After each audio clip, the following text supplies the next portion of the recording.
Dzień dobry. Jest październik. W przyszłym miesiącu będzie egzamin DSD. Pisemny, w niektórych szkołach też ustny albo ustny w grudniu. Dzisiaj taka powtórka do egzaminu DSD. Tutaj u góry jest adres strony internetowej. Z pewnością ją znacie, ale na wszelki wypadek sobie omówmy jeszcze kilka rzeczy. Co tutaj dla nas jest ważne? Model ZC, czyli przykłady. Tutaj jest 6 testów, potem jeszcze jeden tak szybko omówię. I bardzo ważne są to Leitfäden für die schriftliche und mündliche Kommunikation. Zacznijmy od tych Leitfäden do egzaminu pisemnego. Tutaj wszystko jest.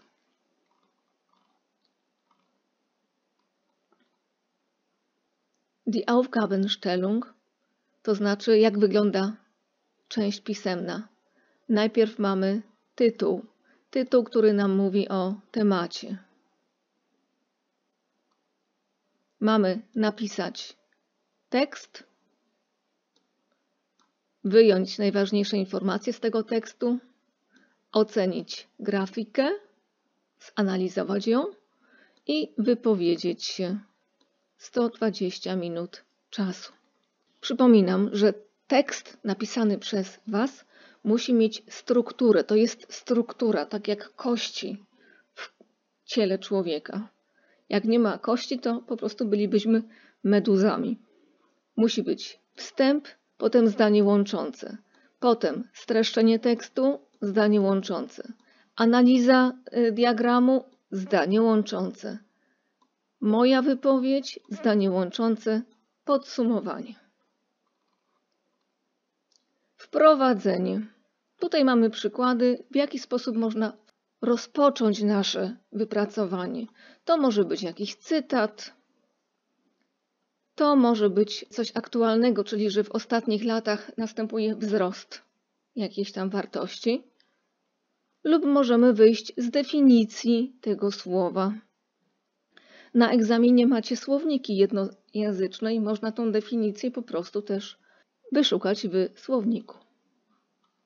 Teraz mamy streszczenie. Przypominam, że streszczenie musi być krótsze niż główny artykuł, żeby nie było tak, że streszczenie jest dłuższe niż artykuł.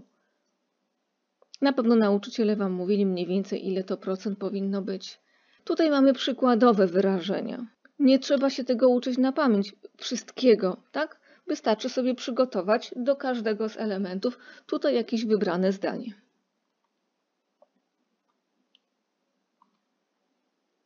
Tutaj mamy przykłady, jak można łączyć zdania. Im Text steht das. Ein wichtiger Punkt des Textes ist. Zum Schluss weist der Text darauf hin, dass. Przy cytowaniu dobrze wiedzieć, że możemy używać na przykład mowę zależną. Der Journalist berichtet, dass jedes Jahr eine große Anzahl von Menschen das Land verlasse. Nicht verlässt, sondern verlasse. Można podać źródło. Według autorki, według źródła. Następnie musimy zrobić takie Überleitung, czyli zdanie łączące i przejść do opisu statystyki. Tutaj mamy przykładowe, wybieramy sobie z tego takie, które nam się podobają. Aus der Darstellung ergibt sich, czyli z tej grafiki wynika, że musimy podać datę i źródło. Musimy podać, jaki to jest diagram. I teraz takie najważniejsze elementy, prawda? Takie graniczne, typu najmniej, najwięcej, średnio, centralnie, w zależności od grafiki. Ostatnio to głównie były po dwie grafiki, więc one są często ze sobą tak jakby połączone. Tu mamy przykłady, że coś rośnie, spada, ile procent. Grafikę musimy nie tylko opisać, ale również wyjaśnić dlaczego.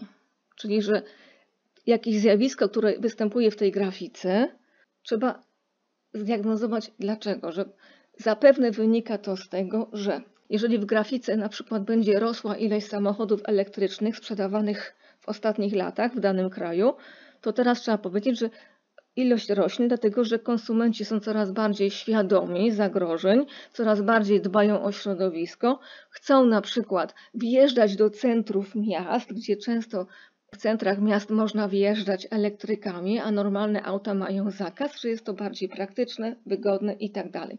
Musimy to w jakiś sposób opisać. Tutaj mamy typy diagramów. I teraz przechodzimy do naszego wypracowania. Tak? Najpierw musimy przeczytać to, co trzeba napisać, żebyśmy się nie pomylili, tak? Żeby było jasne, o czym mam pisać. Trzeba bardzo dokładnie sobie przetłumaczyć polecenie, o czym będziemy pisać. I trzeba się wypowiedzieć. I jak to wygląda? Najpierw tworzymy rozprawkę. Są dwa typy rozprawek, albo dialektyczna, że robimy pro i kontra. I tutaj są dwie możliwości. Albo najpierw robię sobie całą listę pro, a potem całą listę kontra, a potem własne zdanie.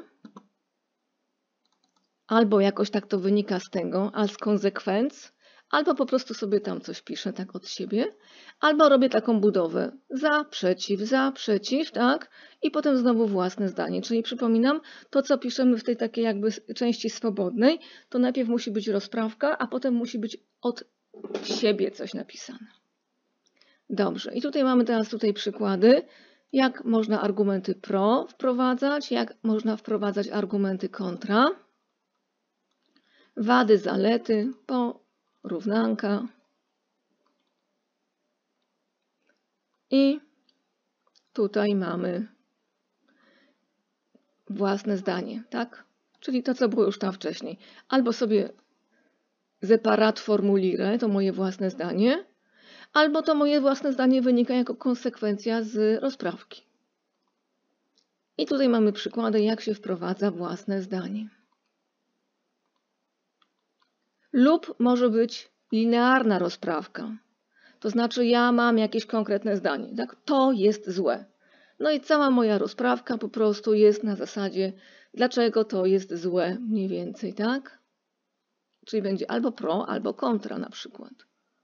Lub takie coś, ale to raczej nie widziałam, żeby ktoś tak pisał. Zobaczcie, tutaj mamy schemat. Własne zdanie jako teza, czyli to jest złe. Argumenty. Pierwszy, drugi, trzeci na przykład. I eigene Meinung als Conclusio. Ładnie to wygląda, prawda? Dobrze. I tutaj mamy słownictwo do eigene Meinung. Meine Ansicht nach kann die Frage ob ganz klar mit Ja oder Nein beantwortet werden, was ich im Folgenden verdeutlichen werde. Dobra. Tutaj mamy różne słownictwo i końcówka. Musi być zakończenie. Nie ma w ogóle wypracowania bez zakończenia. Czyli po prostu musi być zusammenfassend könnte man sagen das na przykład, nie? Dobrze. I tutaj jeszcze przypomnienie o tych Überleitungen, czyli te łączniki. O, tutaj. Po tym, gdy opisałem grafikę i krótko oceniłem ją, tak? Chciałem przejść teraz do tematu opinia. Dobrze. Przechodzimy teraz do części ustnej. Tego się wszyscy najbardziej boją, ale to jest tak naprawdę najłatwiejsza część egzaminu. Tutaj jest taki jeden przykład. Tak mniej więcej wygląda egzamin. Czyli mamy mówić o życiu w fazie takiej bycia nastolatkiem młodzieżowym i mamy pogłębić ten temat na podstawie co najmniej 3 z następujących tutaj takich chmurek. Zobaczcie, ta ostatnia chmurka to są 3 kropeczki, to znaczy tutaj jest tak zwany freie Wahl. Może ktoś wpadnie jeszcze na coś innego. I mamy tutaj albo na przykład, że równolatkowie, albo marzenia, albo bycie takim rebeliantem, to znaczy, że albo ktoś jest niedostosowany, albo się buntuje, rodzice i szkoła, muzyka i moda, kultura młodzieżowa czy kultury młodzieżowe, odniesienie do literatury lub filmu. Życie młodzieży, czyli tak naprawdę jak wy żyjecie. I ktoś mógłby powiedzieć, tak, że ja przez te 3-5 minut będę mówić o tym, że jakie marzenia mają młodzi ludzie na przykład o rodzicach i szkole, jakiś wpływ tych rodziców. I może ktoś jest taki jakiś humanista na przykład i sobie zrobi odniesienie do literatury albo do jakiegoś filmu. Może ktoś tutaj jeszcze wymyśli coś innego. Na przykład tutaj, gdyby ktoś chciał, mógłby sobie wymyślić na przykład praca młodzieży, tak? Czyli dorabianie, z jakiego powodu. Tylko też pilnujmy, że tematem jest Jugendliches Leben. I tutaj mamy, przypominam, że na cały egzamin ustny mamy 20 minut przygotowania. I najpierw sobie tam gdzieś siedzimy na jakimś zapleczu, w jakiejś innej sali, albo jakoś tak w każdej szkole może być to inaczej zorganizowane. Możemy sobie do tego zrobić notatki, o tym Wam mówili nauczyciele. I tutaj mamy środki do części ustnej, tak? Wprowadzenie. Temat mojego wykładu to. Mój wykład podzieliłem w następujący sposób. Teraz przechodzę do mojego pierwszego aspektu.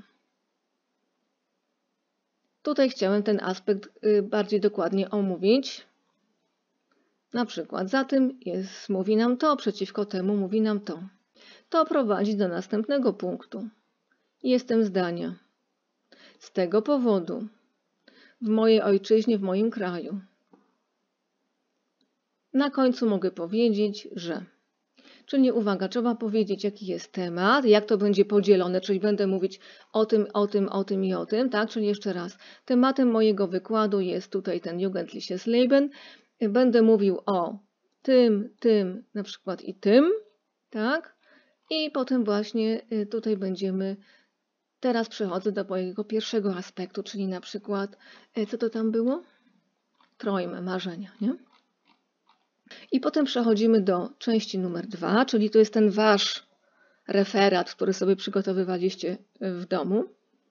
I on ma, ten referat, wyglądać mniej więcej tak samo jak tutaj. To znaczy musimy powiedzieć, gdzie to było? Musimy powiedzieć, jaki jest temat Waszego referatu, jak to podzieliliście i potem pojedyncze aspekty omawiać. Tak to na przykład może być prezentacja komputerowa. I przejdźmy sobie do przykładów. Model ZC. To jest taki najstarszy, potem numer 2, numer 3, 4, 5, 6. W niektórych ta część do słuchanki nie jest opublikowana, tylko trzeba napisać maila, żeby nam przysłali z powodów praw autorskich. Czyli przypominam, dostaniecie zestaw. Najpierw jest czytanie, takie te ABCD. Trzeba dopasowywać, tutaj przypominam. Później mamy richtig, falsch albo tekst o tym nic nie mówi, prawda? To jest dosyć trudne, tak? Ta decyzja, czy tekst o tym w ogóle nic nie mówił, jest zawsze taka jakby najbardziej trudna. Następnie mamy tutaj wyrwane kawałki zdania, które musimy dopasować. To już jest bardzo podobne do matury. Następnie będziemy mieć teksty i takie proste ABC standardowe. I potem przenosimy na kartę odpowiedzi. Przypominam, że karta odpowiedzi, tutaj kierujemy się tym, jak to jest zaznaczone. Tak to wygląda. Teraz przechodzimy do słuchania. Tutaj jest transkrypcja. To nauczyciele to mają w razie, gdyby płytka się zacięła, to będą to odczytywać. Zobaczmy do naszego zestawu. O, mamy zadania. Jest podane, ile razy daną słuchankę słuchamy. I tutaj mamy ABC. Dobrze.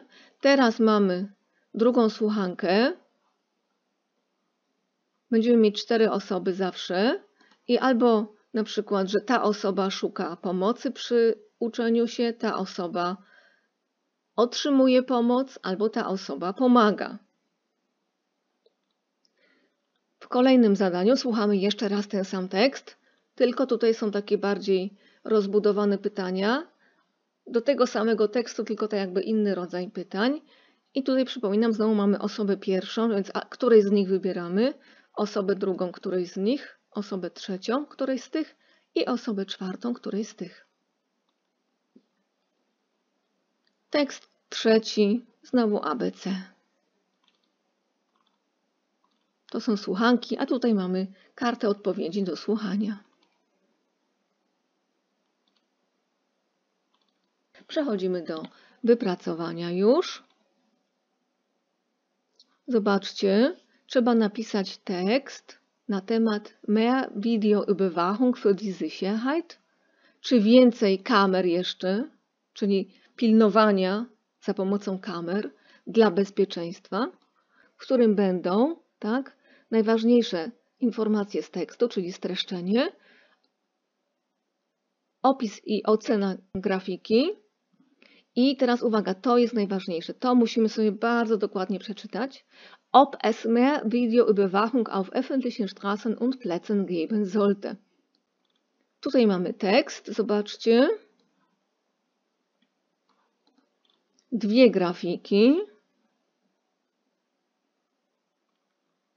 I do tego trzeba to wszystko ocenić. Jeżeli macie jakieś pytania, to zadajcie je proszę w komentarzu. Dziękuję i widzimy i słyszymy się za tydzień.